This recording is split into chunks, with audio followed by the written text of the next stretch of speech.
Hi guys, and thank you for joining me. It's not very often I put a video out on a Monday, but got some news this morning, and I guess every drummer in the world who knows this musician will have done something. I know I'm not the only one doing this today. And sometimes I comment on certain things, certain passings of musicians and actors and politicians, great people, sportsmen, whatever. Sometimes they touch your life and you just feel compelled to do it. And you could see it as corny because everyone else is doing it, or it could be seen as jumping on the bandwagon or whatever. So a lot of the times I don't do it. I stay away from doing it. But today I felt sort of compelled to do it. And my Monday morning started as normal. Woke up about 6 o'clock, started editing one of my shorts that I recorded yesterday, started adding music to it. And then in between, when things are sort of downloading or, rendering or whatever, I'm looking at Instagram or Facebook quickly and then go back out again and then go back in. And I kept seeing pictures of Jack DeJohnette. And I guess I should have thought, hang on a minute, that could be, mean that he's dead. Or he's on tour, it could mean a few things, right? But, my mind went firstly to the former, which was like, as he passed away. Got on with my work, carried on. And then as the morning went on, other people were messaging me saying he's passed away.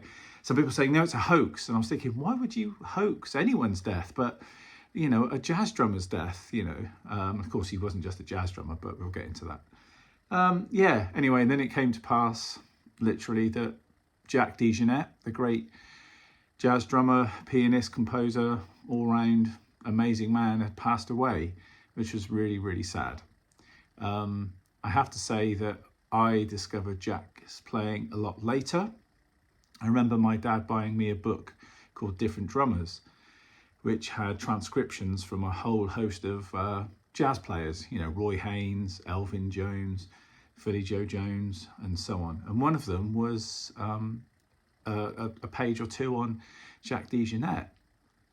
And I remember trying to play these transcriptions as a kid and these transcribed solos, and they were really tough. And his vocabulary was very different to some of the other drummers that were in the book. And I have to thank my dad for getting me that book, because some of that stuff I kept going back to time and time and again. And I think I've got it in my cupboard there when I took some pictures a year ago, probably, of some of my drumming books, the tutor books that I had. I sort of listened to a few things when I was, 16, 17, didn't get it. And then later on, skipping forward to when I used to work in Bath, and I'd go to the compact disc and record shop or something it was called. And it was in Broad Street in Bath, if there's any Bathonians watching. Do you remember that? And Ned Bennett used to work in there, great sax player, who's still playing, I think, around the London area, I believe. Hi, Ned. And I'd go in there and he would recommend, he was a bit older than me, and he would recommend some good CDs to take home. And Love Supreme was one. And anyway, and I bought something with Jack on it, and I can't remember what it was, but I remember it really didn't do much for me. And I put it to the back of my CD collection and didn't touch it again for a long time. Then I started playing at the Farmhouse, which was a jazz pub in Bath. And then also the Bell in Bath, and then the Bebop Club in Bristol. And I got vetted by some of the Bristol Jazz Mafia and played with some of those guys, Andy Haig and Jim Blomfield and Jerry Crozier Cole and all those cats. And his name would come up, Musical Expression on the drum set or something like that, which I bought on VHS.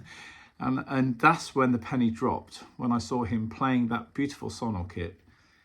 And I could hear in his performances, I don't want to say solos, because I suppose they were, but they would go into groove, they'd go out of groove, they'd be in time, they'd be out of time. They were pieces that, looking back, influenced me when I do my rambles and my drum solos at the start of clinics and masterclasses, trying to get that point across of a story, of a feel, of a groove, of a mood, And it really dawned on me today, before I started doing this, that I've mentioned other drummers that have helped me with that, but Jack would be in there as well.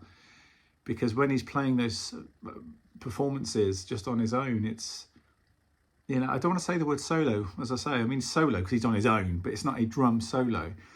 It's so musical.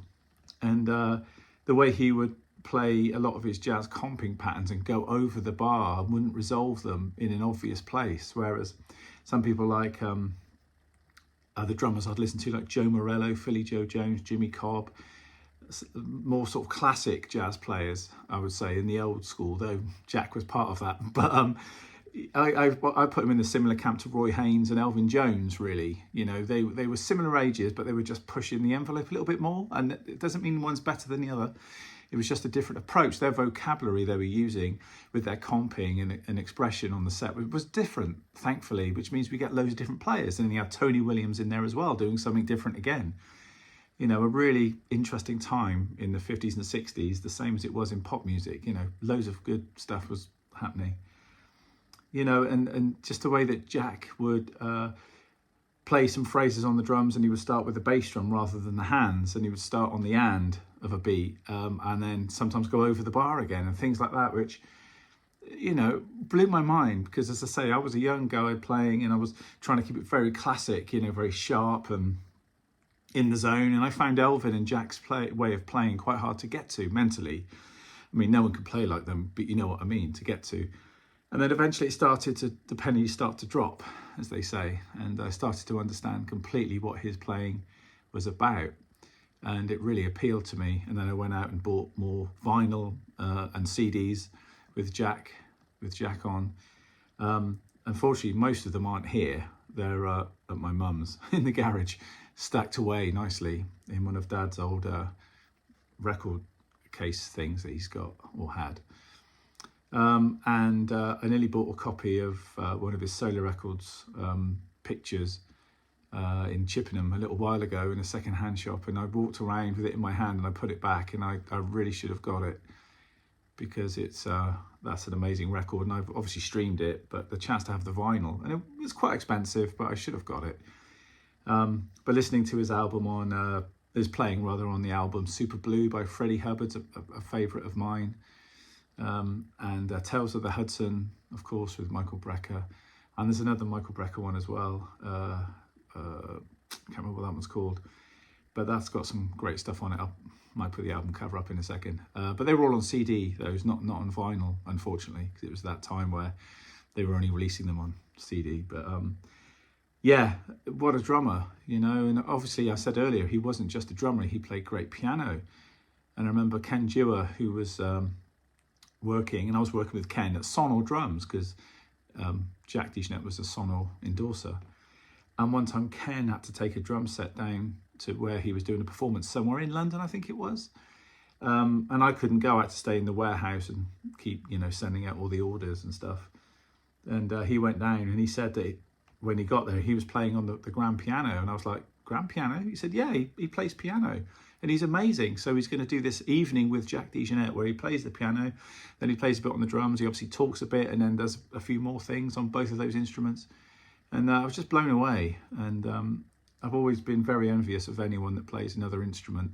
Obviously drums is my thing, and I've studied to play drums, and that's my world. But yeah, I would love to sit down at the piano or the guitar or whatever, especially the piano, and just be able to play. The sort of things I do on the synth stuff is, you know, laughable, really. It's just, but then again, I don't pretend to be a great piano player. I just do those things to my shorts, you know, accompany myself with synth stuff. It's that soundscape vibe, and you all know that anyway.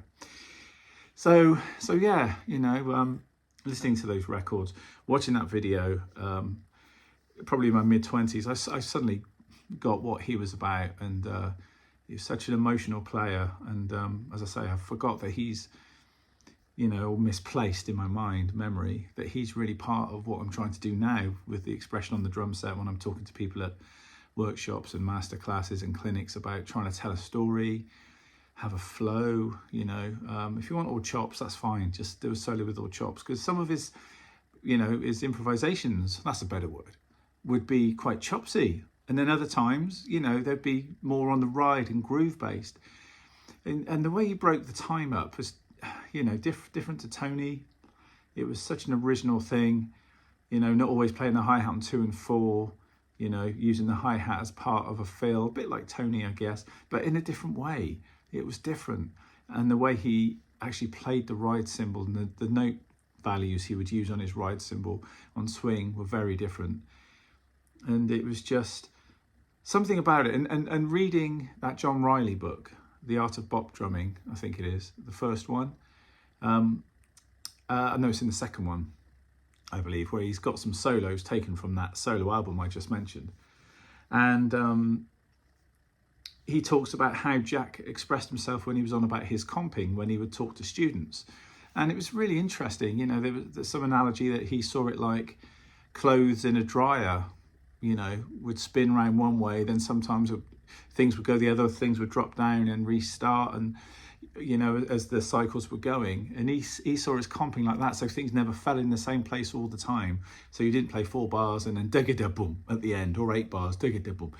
With your comping, you know, always keep it fresh and keep it in the air so people don't know where things are going to land.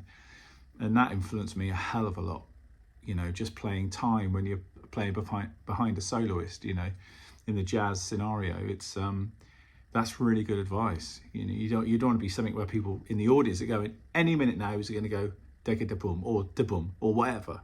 You know, you're going to mark the 5th bar, you're going to mark the 9th bar, you know, or whatever, or every 16th bar into 17th bar as we go around again, boom, there's your bass drum.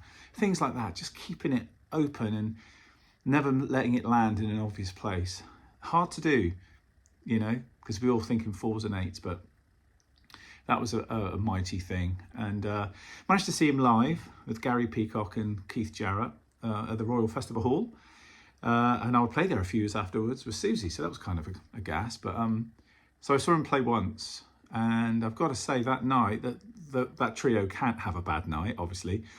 But it was on the tour where I know Keith's always very, please don't talk, please don't cough, please don't fart, please don't do anything when I'm performing, which I understand. But he sometimes, you know, on this particular tour, before he got to England, they were in Europe, I think, other parts of Europe. And he was actually walking off if people were coughing too much or sneezing or something, you know. And of course, we're all there trying not to do that. And someone came out at the start and warned us, you know, no filming, and please keep any coughing down to a minimum, or, you know, Mr. Jarrett will walk off or whatever. Anyway, it was a great gig, but I've got to say, and not because I'm a drummer, because I went with Adam Biggs, a piano player, and his wife and my girlfriend at the time. And it was because of Jack that gig happened. Even Adam said, you know, it was great to see all 3 of them, classic trio together, obviously, some great records they've made. But really, Jack was on fire that night, and he was really, really doing the business. And there were times when I've talked about it, you know, when I've seen Buddy Rich and I've saw Prince and Mark Mondesi on drums, various other people, Mark Giuliano, various people, where the hairs on the back of the neck just go up and you get a little bit emotional. And that was happening there. You know, he really sort of, his spirit grabbed me and took mine and went on a trip. You know, we went sailing around for a while. It was amazing. It's the only way I can describe it, really. And of course, once you felt that, it lives in you forever, which is beautiful. So anyway, so yes, the drumming brethren, we lose another strong soldier today. As I say, I felt compelled to come on. Sometimes when I don't come on, when other people pass, it's nothing personal. Something just doesn't affect me as much sometimes, and I do it privately, but I just really wanted to come on and talk about it. And maybe some of you guys will now go onto YouTube and check out his drumming, and maybe you like it, maybe you won't, but he is part of the patchwork quilt that makes, you know, has pushed jazz drumming and musical drumming into a certain direction. You know, he was definitely one of the main players, and I'm very grateful, eternally grateful for what he did for the drumming world, and for selfishly what he did for my playing. You know, that's what it comes down to, isn't it? Did they touch you? Did they make you feel something? Did they make you want to practice what they play and copy and strive for that? And the answer is yes. So as I say, thank you, Mr. DeJohnette. May you rest in peace, sir. And I'm afraid this is only coffee, but I shall get something stronger for later in the day. But yes, so thank you, Mr. DeJohnette.